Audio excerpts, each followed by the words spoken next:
I'm Ben Barlow. I'm Anna Fleming. And I'm Rod Dixon Rishel, and we're the pastoral staff here at First United Methodist Church at Long Beach.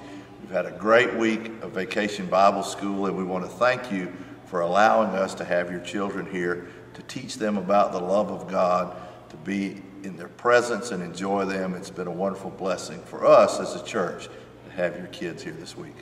It's been an incredible time. These are wonderful kids with incredible families. We really have had a lot of fun, and it's our hope and our prayer that you would allow us to continue in that time with your kids throughout the school year and following. We have some amazing opportunities here at the church. At 8:30 and 11 o'clock, we join in this place.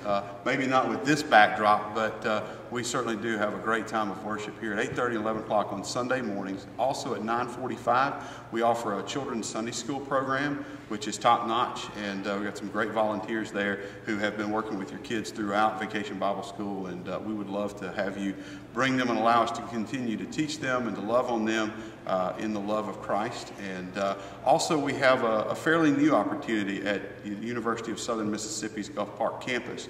The Well is a more casual, invitational type service that we offer here at First Methodist, and it's at 11 o'clock again at the USM Gulf Park campus, Fleming Auditorium. We would love to see you at some point, sometime, and thank you again for just an amazing week. You've got some awesome children.